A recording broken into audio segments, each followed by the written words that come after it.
Good morning and welcome. I'm here with Archbishop Gomez. My name is Christina Llamas. I'm Executive Director for the National Federation for Catholic Youth Ministry, and I am excited to join him and with you to have a conversation this morning. So here with us this morning, we have a wonderful audience, but also joining us via live stream. There are folks on Facebook and all over the world wanting to ask you questions, Archbishop. Good morning to everyone. Can't wait for the questions.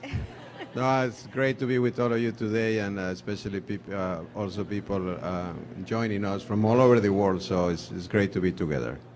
So for this morning, there will be opportunities to ask questions as we're in dialogue with this conversation. There are people here in the audience with microphones. So if anytime you have a question, just please raise your hand and they will bring the microphone to you. And you're more than welcome to ask Archbishop a question. And today we're going to just talk about the Synod and young people and what that means for us globally, but also here in the Archdiocese of Los Angeles. So with that in mind, Archbishop, if you can talk to us a little bit about the Synod and what happened in October. I believe you were present. I was, yeah. I had the blessing of being one of the Synod fathers to the Synod of Youth and Vocations this past October. We were about 250 bishops, and then also people from all over the world in different ministries and the superiors of religious orders. So it was a beautiful meeting.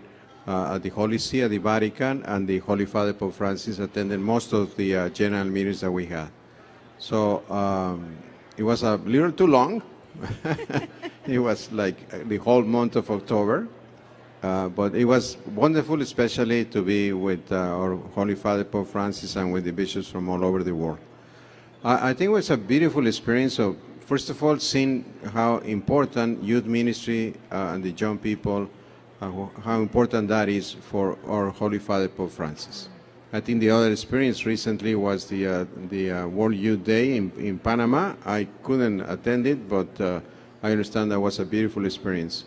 So we can see, that was my first experience on attending the Synod in October, just the excitement of Pope Francis about talking of the importance of youth ministry in the church. Absolutely. And I believe there were some young people that were present there at the Synod. That's correct. Do you have any experiences that you can recall from your time spending with them there at the Synod? Sure. Well, it was the most kind of remarkable thing is that they were present because usually the Synod is for bishops. But they were invited, and they had in one of the sections of the auditorium where the Synod was, and they were kind of a little excited to be there and a little loud. So everything that they liked something, so they started, cheering or giving an applause to the person. So it was a surprise for the bishops from all over the world that the young people were there. Well, that's wonderful. And then I had many conversations with them throughout the Synod, and I think it was just to see the kind of the desire to be present and active in the life of the church. That's always a beautiful reality. So for me, that was my first impression of their presence there, is that everybody in the church understands that the young people of the church are totally committed to loving God and loving one another. Absolutely. What a wonderful experience. For those of you who are joining us live, just to let you know, you can go ahead and either submit your questions via Facebook, or if you're on Twitter, you can use the hashtag RECongress, and you can go ahead and submit your questions. I do have a question for you, though, Archbishop. Okay. I imagine over the years you've accompanied young people throughout your life. I wonder if you can just share a story of maybe one or a couple of young people who stand out to you, of how you've accompanied them throughout your journey. Well, I think one beautiful experience that I have is more than just one person. It's a group of young people because we have, as you know, here in the Archdiocese, a new event that we call City of Saints. We have it every year, and we have experienced it, myself gathering with about 10, 15 young people just to talk about what is in their hearts, what they want to do, how they want to participate in the life of the church. So, and for me, the most important thing is that they feel free to talk to me about whatever is in their hearts. So obviously I listen to them, and we have a conversation. So that's what I think for me has been a learning experience. Obviously, in my own family, I have my 4 sisters and their children and their grandchildren, so I have those conversations at home.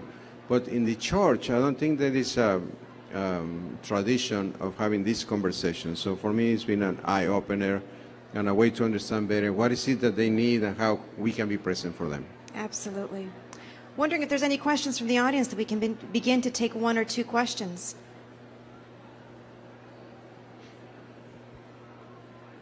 Hi, my name is Chris from Crespi High School, and my question deals around high schools in particular, but in the Synod it kind of really seemed to focus and seem to acknowledge the fact that a lot of our youth have a lot of different diversity of faith now in the communities that we're in, as well as different levels of practice of the faith.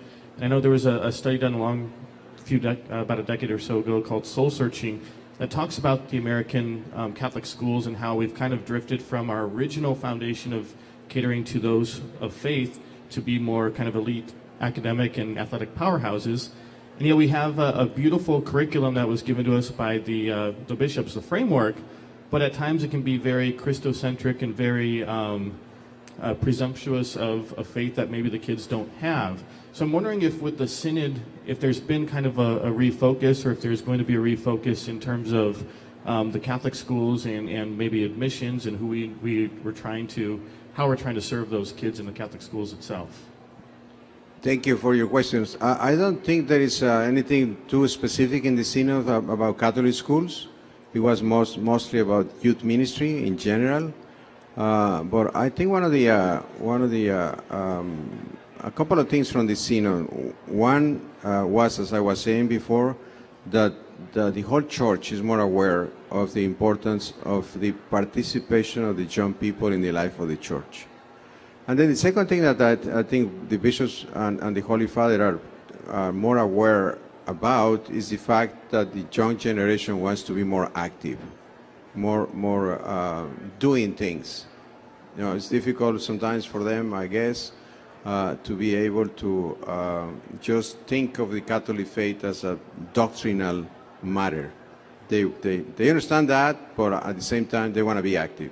So I think in the Catholic schools in the Archdiocese of Los Angeles, we are obviously open to anybody that wants to come, not just Catholic kids.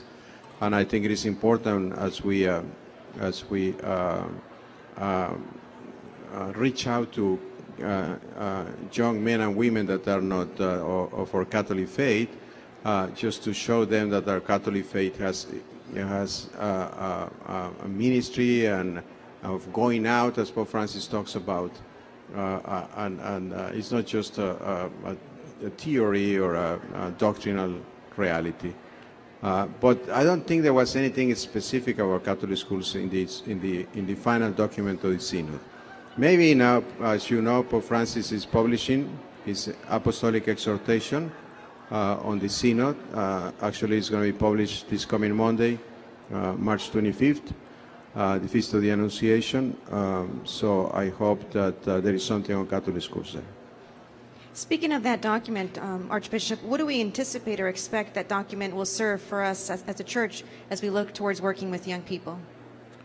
Well, usually after every synod, actually the purpose of the synod is to give the Holy Father kind of the foundation for an apostolic exhortation. I also had the blessing of being two other synods, one on evangelization and one on family life. And I think we have beautiful apostolic exhortations from, I think the first one from Pope Benedict and the second one from Pope Francis. As a reflection on everything that was said during the synod. So I imagine, as Pope Francis was saying in Panama, one of the main points that he's going to make is that the young people are the now of the church. They are the present of the church. Absolutely. Now, will that document give us a framework of how to minister to young people, a possible framework of how to minister to young people globally? I think so. I think it will be a great help for everybody in the church, starting with the bishops, then the priests, and the different ministries in every parish to really understand the importance of this ministry. And as you are saying, a framework for how we are supposed to minister to the young people at this time. I think the challenge for me is the cultural changes that have happened in the world that affect the young people. I mean, growing up for me was totally different of the young people growing up this time. Absolutely. Great. That was an excellent question. Do we have another question from the audience? Too many questions. Hi, my name is Johnny. My question is, well, I think with all the, the Synod and the, Panama that you mentioned, the theme is that the young has to be a priority. So my question is, how are we going to make the young a priority here in LA? Because, we have, in the Archdiocese, we have one person for young adult ministry, just one. And, I do retreats at St. Joseph's, and I know that, young people, they can't pay much, and part of it is finances. But my question is, how are we going to make young adult ministry, young people ministry a priority in LA, not barring anything to get in the way, not finances, because if we let finances dictate the mission, then I think we have it backwards, and I see that's kind of what's happening. So how are we going to do it here in LA, bring it here? What is your suggestion? What do I have to do? Let it open. I don't know, get more people in the Archdiocese. Thank you. Seems that you have some fans in the back. So, no, thank you for your question. Obviously, it is a priority, one of my priorities in the Archdiocese, and we had different ways in which we were trying to make that happen. One of them is Youth Day that happens here at our Congress every year. The other one is we started City of Saints. And then one of the things that I want to do in the Archdiocese, and probably you know, and most people know, is that I want that in every parish there should be a youth minister, no matter what. And then we in the Archdiocese of Los Angeles, we started a conversation between the youth ministers and the pastors and the people at the Archdiocese Catholic Center. So I think we're also trying to strengthen the number of people that are doing pastoral ministry with young people in the Archdiocese offices, but also on the regions. So it just takes time. I wish I can do it overnight, but I think the priests of the Archdiocese are more and more aware, because really the youth ministry, the dealing with the young people happens in the parishes, not at the Archdiocese offices. So what we need, maybe what every parish needs to do is just, as they have a number of people working for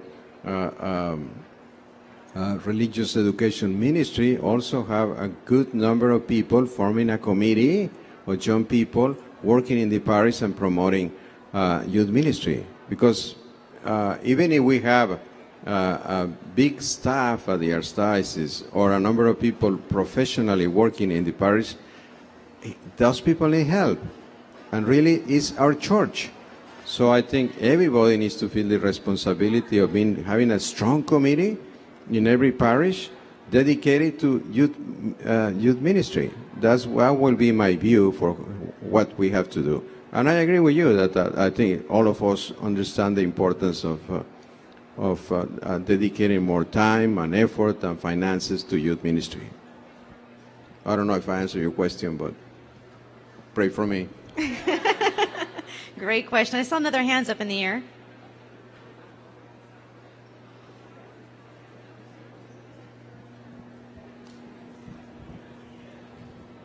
Hi, my name's Fiona. I'm from St. Rita Parish. A part of the document I thought was really beautiful was how in young people there's this inherent restlessness, and that really is this desire to know Jesus and foster that relationship with Christ. And I do think that was the main message of the document. But as someone who grew up in the church, I feel like I missed that. I really missed the main event. And I'm wondering how we can help our young people foster that relationship at a young age and really understand our faith better. Thank you for your question. I think I think that's one of the changes of this new generation, that they are looking for that personal encounter with Jesus Christ. For some of us that grew in a Catholic environment, in the 50s, 60s, 70s, it was kind of normal. But now I think it was kind of lost for a while, and I think they are coming back to that. So I think some of the things, practical things that I recommend is, first of all, have the exposition of the Blessed Sacrament, because I think the young people somehow like to be quiet in front of the Blessed Sacrament. I guess they have too much noise in their lives, with the cell phones and the social media and all that, that they really enjoy being in the presence of the Blessed Sacrament. We started that at City of Saints, and I've seen it just beautiful. I mean, 1,500 kids in an auditorium with the Blessed Sacrament there in silence. That's remarkable, isn't it? So I think that personal encounter with Jesus, that's what Sister Kathy was talking this morning in the morning prayer, that at the end, everything starts with that personal encounter with Jesus Christ. And then the other thing that I think I talked about it before is action. So what does it mean to be a disciple of Jesus Christ? To bring Christ to the people. So I think ministries like going to serve the poor, like going to be with the immigrants, or social services, I think that makes them to feel that there is a connection with God. God loves all of us, and especially God loves the poor and the people in need. So they feel, seems to me, that they need to be Christ for the people.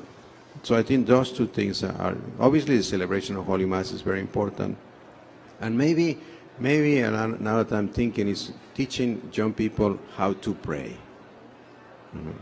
Because sometimes the perception out there is that praying is just repeating words. The Our Father, the Hail Mary, or prayers. Just learning how to talk to God and to listen to God, I think, is essential. So maybe some of those things can be useful. It's a great question. We've got some questions coming on Facebook. And a question that's come up from one of the viewers is, what do you think of the communion of saints? What do you mean? The question reads, what do you think of the communion of saints? Unfortunately, did not elaborate. Okay. Well, I mean, it's obviously that this is part of the teachings of the Church, the communion of saints, and we are together as the people of God, not just the people here on earth, but also the people that are in heaven. So we all are together, and I think also maybe it's related also to the presence of the lives of the saints in our own personal life. I think I'm sure that you have noticed that I talk a lot about the saints in my homilies and my writings, because I think they're a wonderful example for all of us. So for me, the communion of the saints, learning from how the saints were doing things. Thursday at the Mass for Youth Day, I talk about the example of Saint Lorenzo Ruiz. Saint Lorenzo Ruiz was the first Filipino saint and martyr. It's a beautiful example of somebody that gave his life for Christ. I think the lives of the saints are just a beautiful example for all of us. And then also, as Sister Kathy was saying this morning, we are the body of Christ. We are the saints of the 21st century. So there is unity among all of us, because we all are trying to respond to that call of holiness in our personal life. So thank you for the question.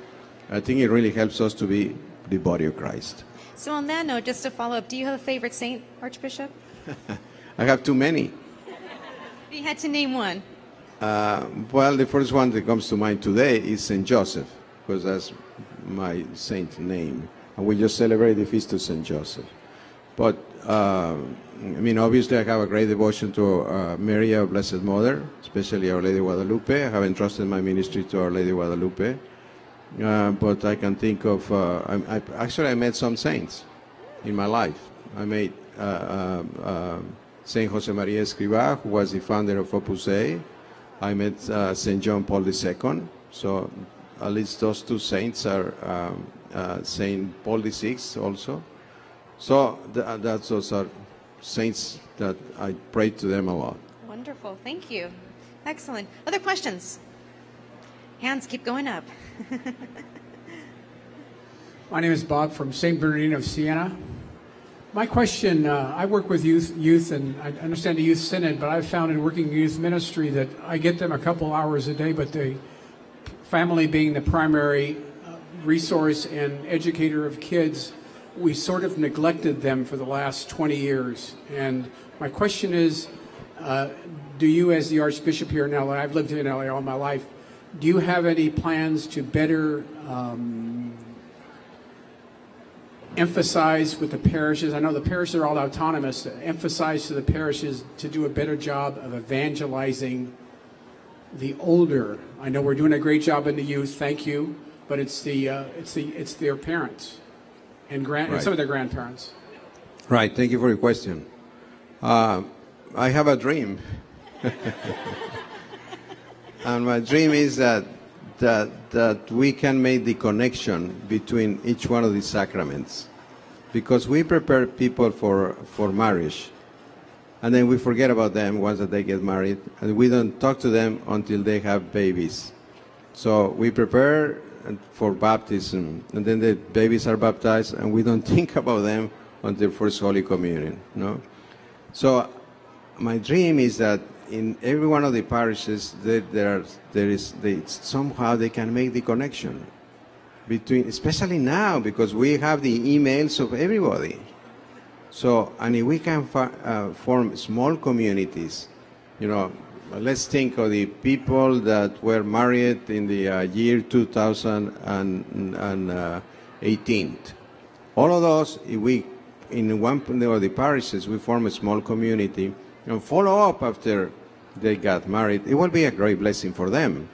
They continue their relationship with the parish, and then on and on and on until they died. So, yeah, after they died, I mean, you just pray for the communion of the saints. So, anyway, but I think that will be a great blessing if we really form those small communities, because at the end, it makes a big difference.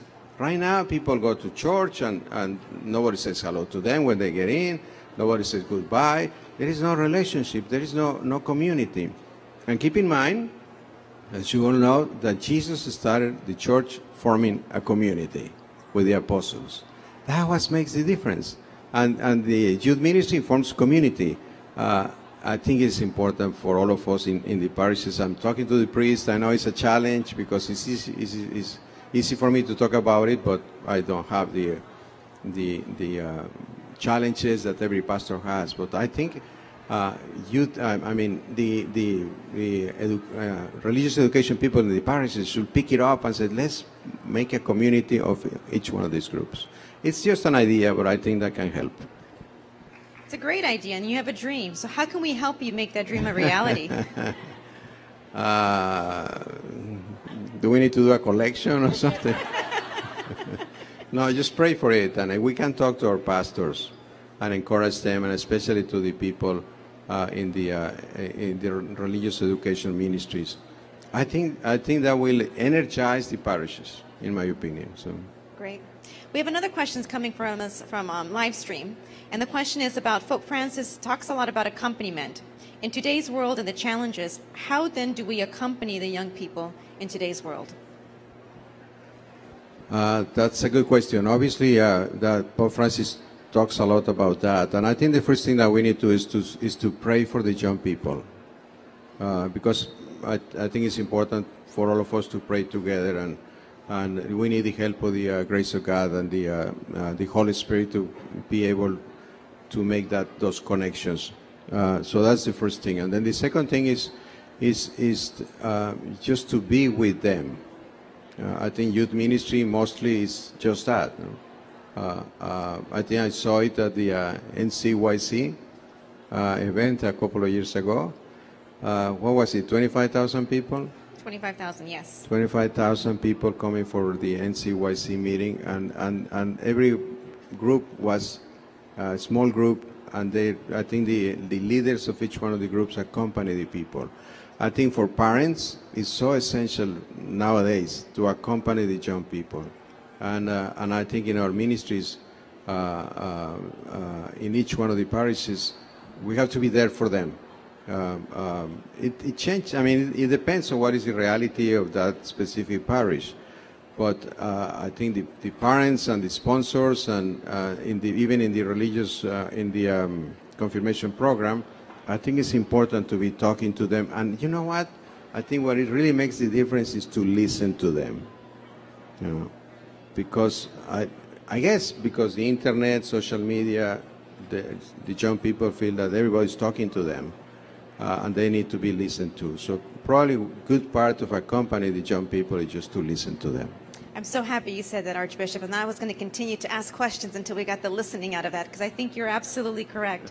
Young people are desiring to be heard and to be listened to. Excellent. Thank you. There were some other hands here.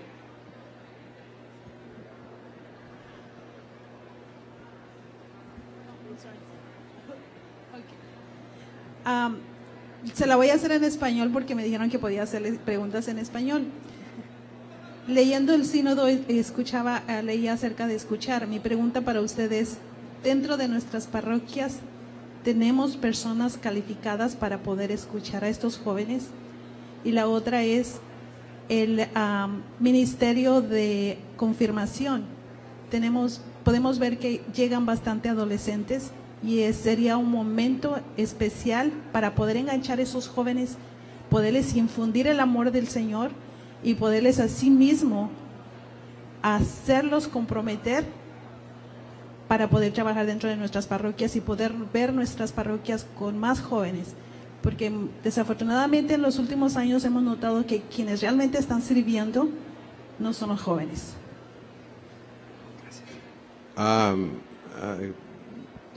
Te dieron permiso de hablar en español, ¿no? Pero a mí no me dieron permiso. ¿Ah? Pues yo soy el jefe. Well, I'm not sure about that. No, I think I say something in English and then something in Spanish. I think, your question was first how to listen to them? Qualified people, okay. I think so. I mean, I suppose that in the parishes, the ministries of religious education and youth minister, they are very qualified to listen to the young people. Yo creo que sí en las parroquias sí se escucha, y la gente que los escucha están bien cualificados. I think there are programs for the people in youth ministry to be able to be more aware of what are the needs of the young people, correct? Within the formation process, there are opportunities for them to gain some skills. Yeah. And then the other part of the question was the... If I understand your second part of the question, if you can repeat it, please. Too many questions. What are we doing at the time of confirmation? Okay, the confirmation, right. to engage them to work in church. Muy bien. That's my point. You know, in most parishes they have youth ministry and confirmation program, parallel. So let's talk to each other. You know, community of the saints. Let's talk to each other and work it out. I think the way to get them involved is if it's really we follow them, we invite them, we work, we try to listen to them, we be with them. And then they get engaged. It's not just a program that you are supposed to go through.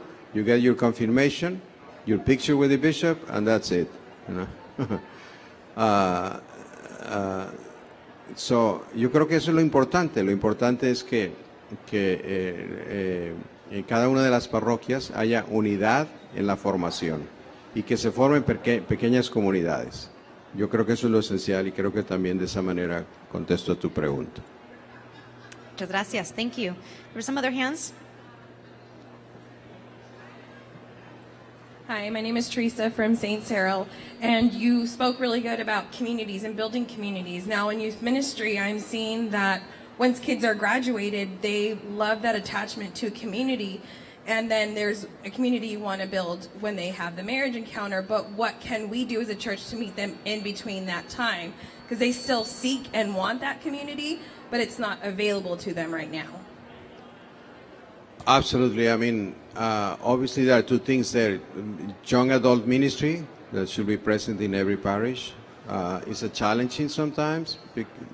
It's a challenge because in the parishes that are not prepared to do that, and I think we need to find a way to prepare people to be in that specific ministry. In my experience, in every parish that I have seen that there is young adult ministry, it is very successful.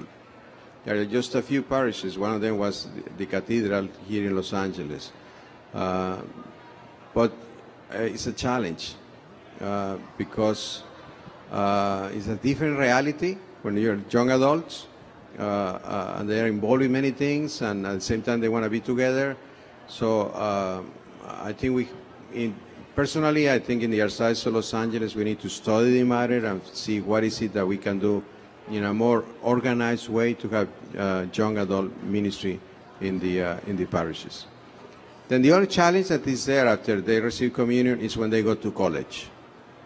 So that's a big challenge. Obviously, there are campus ministry in different universities, but not every university has campus ministry. One of my goals also in the Archdiocese is to have more Catholic presence in every single university campus in the Archdiocese. It's a big challenge because there are many universities, and right now we have official campus ministry only in 3 universities. But I think that's a very important part of the time, because you are growing up as a Catholic, you get all the information, you go to college, and then everything is challenged there. So I think it's very important, the Catholic presence over there. There are several organizations that are doing that, like CCMA, Catholic Campus Ministry Association. They focus directly working with Catholic campuses across the United States. Focus is another one, correct. Right. So there are a number of organizations that are helping us to do that, but I think it's important to be there. Very good question. Let's pray for that.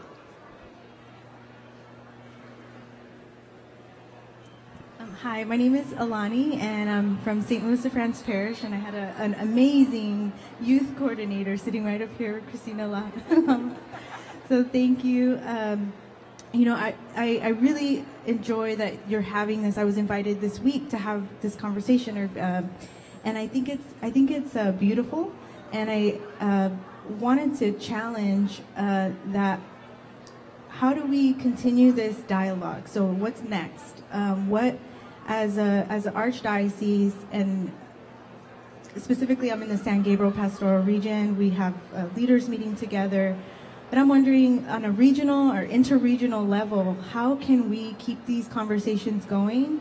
And I feel like that is an important action piece. Like, this is a dialogue, this is a conversation, and I'm wondering, how can we make that a priority, or what can be intentional? Because these one-time events is one thing, but what's the follow-up? What's the accompaniment in between these regional events or sort of thing? So just... How often do you want them? How often do you think it should be? What do you guys think? I'm thinking something that's, twice a year, right. Something that we can get together and have some action plans, like starting to set goals and set, because we're leaving, people are, not we, but my brothers and sisters are leaving, and a lot of the issues I think could come about if we have more conversations. Thank you. Yeah, in the Archdiocese of Los Angeles, we have once a year a meeting with the directors of youth ministry in the parishes, and also the pastors. We invite them. I hope everybody will show up, but I sometimes they have challenges. I don't know. So it's once a year, and I usually try to attend that. So, and I try to have a conversation like the one that we are having here. So maybe besides that, we can have in every region, because we have 5 regions in the Archdiocese of Los Angeles with an auxiliary bishop in each one of them, maybe a regional meeting of the pastors, the youth ministers, and the bishop to have an open conversation, something like that. Then, I don't know, the Office of Religious Education may have something else, but I think it's important to have open conversation, and for me, it's very important to listen to you, as I try to listen to the young people when we have the events. I think the pastors, we need to convince the pastors that that's something good. So, and also I'm sure that the regional bishops are open to a conversation like the one that we are having. Because I think there are a lot of ideas, you have a lot of ideas, suggestions, questions. I think it's important to listen to each other. I'm getting too old, so I need your help. So I don't know if I answered your question, but is that what you are thinking, or you are thinking more like a pastoral plan, or what? Because right now I don't know if there is a mission or vision for young adults, or specifically young adults. If there's, because I don't think there's one now in the LAR. That's so correct. We're kind of creating one, and we need help. Sure. So that's probably important too, to have a pastoral plan for young adult ministry. So I'll work on that. Something just to I add. have a homework now. That's good homework. But something just to add, and you can correct me if I'm wrong, Archbishop, but my understanding that as a response to the Synod, the USCCB Synod is the national dialogue. And that is a process that is happening across the United States on how we will respond to the Synod. So once the exhortation comes out, the document comes up, what's next? And so it's a way to begin to look at the document and to have these listening conversations with young people. And so there's a series of questions that doesn't necessarily have to be directly from the Archbishop or from the pastors, but as you engage all of us to participate, to have these dialogue conversations with youth, with young people, not only just the teenagers, but the young adults, to find out directly from them what are their needs, what are their wants, and then together to be able to come together to put a plan together for young adults. So the tools are out there. The questions are out there, the process is out there. It's a matter of now informing those of how you can work through the national dialogue. Great, thank you. And I think if we all read the Apostolic Exhortation, then you're going to have some questions and suggestions. You can send them to me and see if we can put together the pastoral plan for the Archdiocese of Los Angeles. And hopefully every single diocese in the country is going to do the same. And every single parish is going to try to follow the pastoral plan that we put together. Pray for that. Great. I saw a couple of other hands right here. My name is Sage. I'm from Our Lady of Lourdes in Northridge. So just to echo what everyone is saying, but I really think for myself, when I talk to my youth minister friends and when we gather, I'm moving past the dialogue. I'm ready for action. I think that there is a large momentum behind youth ministers where we for years have been talking about wanting something new and to accompany young people. That's why we're in this role. So my question to you is, and I see it in pastors a lot. I handed a book to my pastor, and I've shared this with Christina. I handed a book to my pastor, and I talked about it with him at NCYC, and that made the difference in his vision towards youth ministry. So what are you providing for priests, for them to better understand the role of a youth minister and how to accompany them to better serve their parish?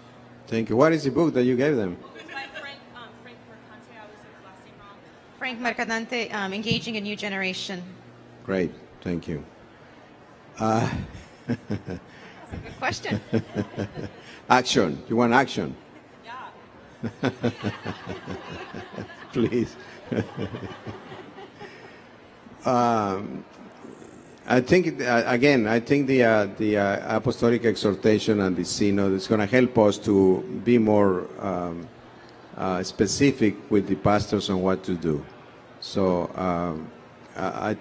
sometimes the job of a pastor, a priest who is the pastor of a parish, is kind of overwhelming. So I think it's important. Maybe one practical thing is to suggest to them that there should be kind of a committee on youth ministry or something, that the pastor can delegate that on you all, and then you all put it together. Because if we expect the pastors to do it themselves is one more thing that they have to do, and it's a challenge. So maybe that's a practical suggestion that I can write to all the pastors, and let's see. I think Father Parker can help me with that, to kind of give some ideas to the pastors, practical ideas on youth ministry and young adult ministry, to make it happen as soon as possible. Thank you for your need, your question, and your exhortation for need for action.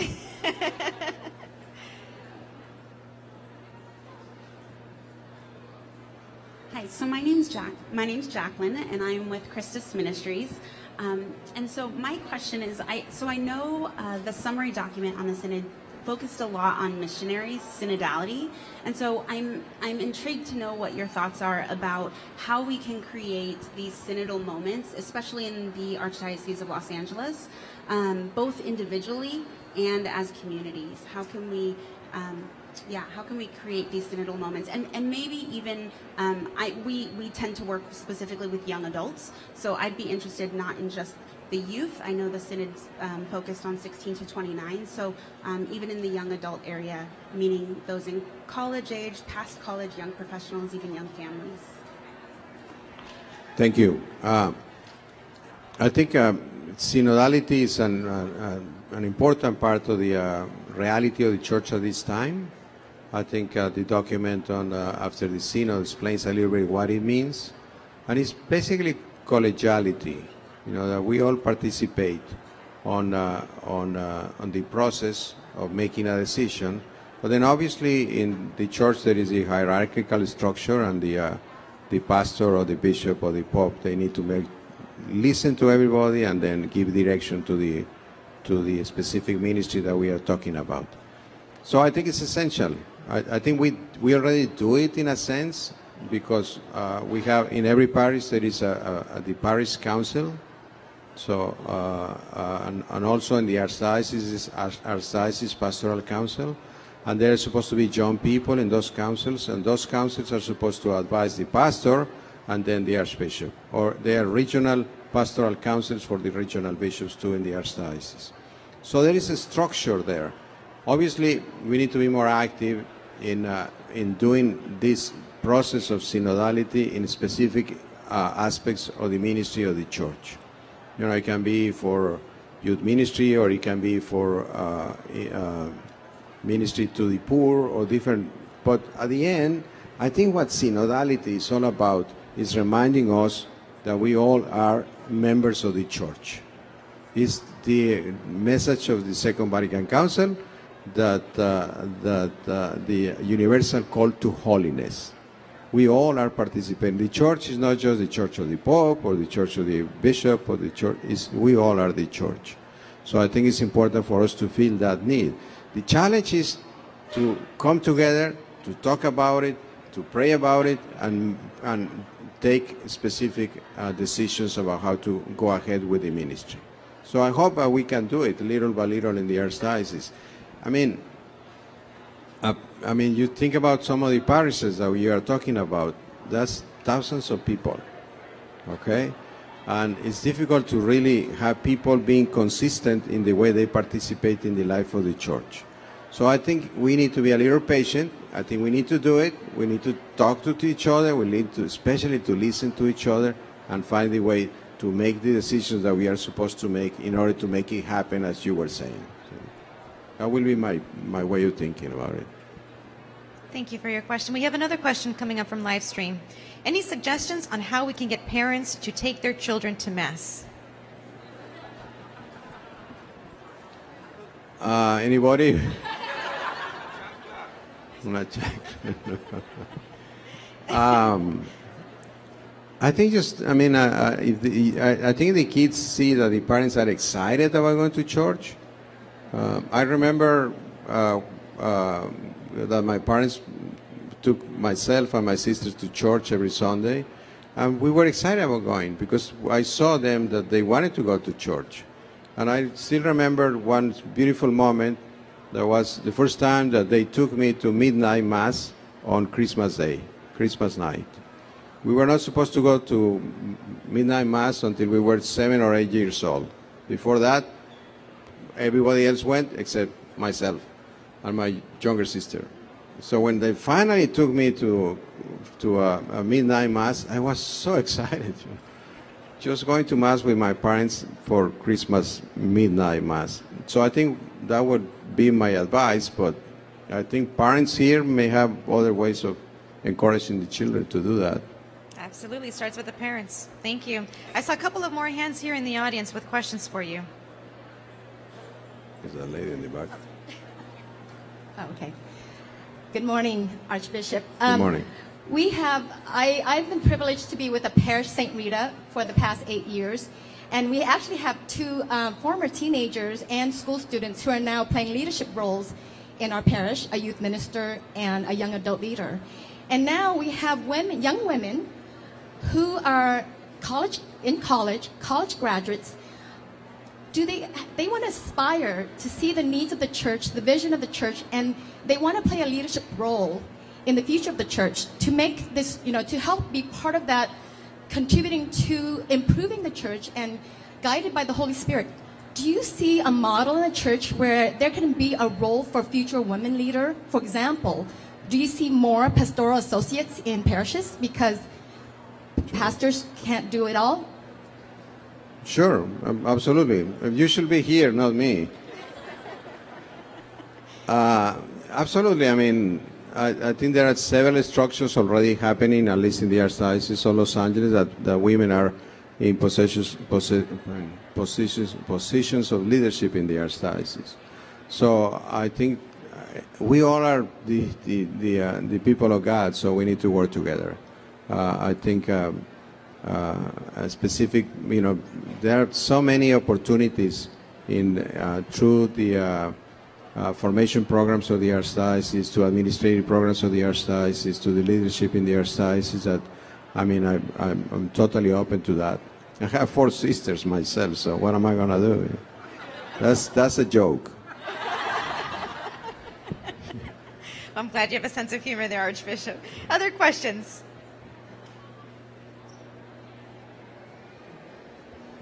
Hi, Archbishop. My name is Lucy, and I work with young adults and a ministry leader. And in reading the summary, the Synod summary document, I saw that many of the young adults, the youth, the young people, want to be more involved in the church. Are there any plans to intentionally invite all young people to take a leadership role within the church, and also if there's any plans for leadership formation, because they want to get involved? And many of the questions that were here earlier,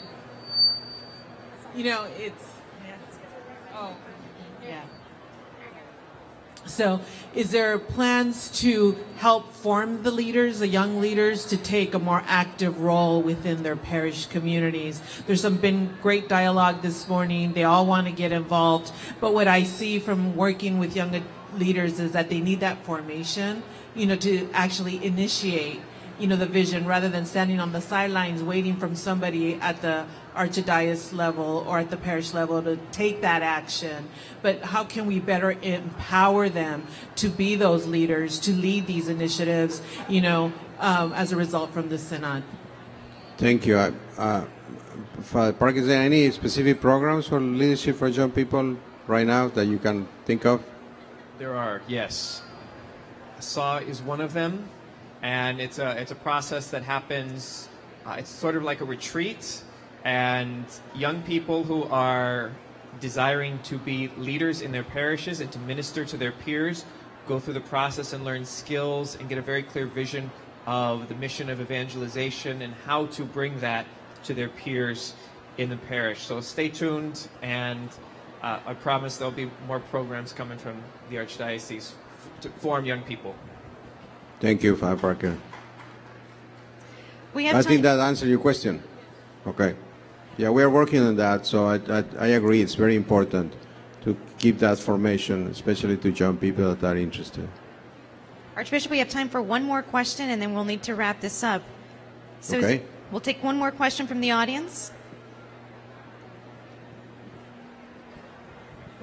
Hi, my name is Brett Hoover. I teach at Loyola Marymount University. And I know we struggle with disaffiliation of young people, and I try to challenge myself to share my personal faith with my students. But I wonder, given in the Synod, given our special relationship with the Church in Latin America, Archbishop, if you could say something about what your brother bishops in Latin America are saying about disaffiliation there and how they're handling it. And thank you both for gathering us. Thank you. I think they are just discovering that. It was clear to me during the Synod that was one of the very interesting things that happened in the Synod, that you see the different realities of the Church all over the world. And what we have in the United States is not what happens in many other places. So like the bishops in Latin America, they don't think about that. They don't feel that what is happening. I think that's what's happening all over the world. But I think it was an eye-opener for them. And I don't think they still accept it because they assume that their countries are Catholic. But I think more and more the challenge that they have in Latin America, that's my humble personal opinion, is that people are becoming more and more cultural Catholics, but not really practicing Catholics. So, in a sense, what we are dealing with here is the way the whole Church is going to be dealing with in the future. So I think that's why it's so important for us to get involved, to keep doing what we are doing, to please keep talking to the pastors and keep talking to the bishops and keep talking to me, because I think it is important that we work together. It's a different reality. It's moving really fast. The young people are just making decisions too early in some things and too late in other things. It's kind of the opposite as when I was growing up. So I think we need to be more aware of that. I don't know what's your experience with the NC, National Council for... NCYC? Or No, NSCYM? NSCYM. Yeah. We have too many acronyms in this church. Right. So what are you all doing? Something, I mean, you feel that that's what is happening, that more and more young kids are moving on? I would agree with you. I think there's a need for us to, like you said, to work together. But I think I go back to what you said something earlier. I think there's a desire for all of us to truly listen to young people. I think the young people are speaking loud and clear, but at times us as adults, we're not clearly listening to what young people are saying. I had a young person just recently tell me, I wish the church would stop giving me answers to questions I'm not asking. And so I think that's telling for us that we might be saying we're listening, but are we truly listening to what the young people are saying and asking for? And is there a connection between listening and helping them to move into action? Oh, absolutely. I think that's the discernment part. When you're listening and seeing what the needs are, you begin to make those connections, and they begin to make the connections from themselves, and that leads them into action. All right. So you're welcome. On that note, I want to thank you personally on behalf of those that are present here and those that are watching us live stream for your willingness to answer any question that came forth, whether it was related to the Synod or not. You answered the question, and so for that, we thank you. I personally thank you as well. And as we close, any final thoughts, final words of wisdom, inspiration for those of us who are working with and for young people sitting here today and those watching you on live stream? Sure.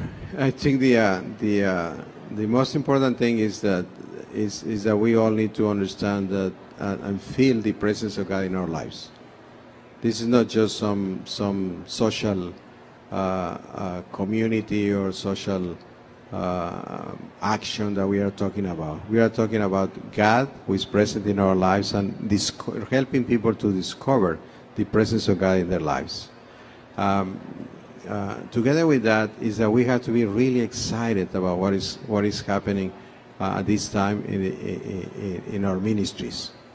We have many challenges in the church, as we all know, and I always say that we are going to a really real process of renewal and reform in the church. We are coming to the realization, as I said before, of the universal call to holiness. It's everybody. The clergy need to be renewed, the lay faithful need to be renewed, there is a beautiful challenge that we have in bringing the life and teachings of our Lord Jesus Christ and the presence of God to the next generation. So I think we have to be all very excited about what God is asking us to do at this specific moment. Obviously, you are in my prayers every day, and please, I ask for your prayers for my ministry here in the Archdiocese of Los Angeles, and let's all together be committed to, especially to the promotion and attention and ministry to young people. There are, as Pope Francis says, the now of the church. Okay. Thank you very much. Thank you.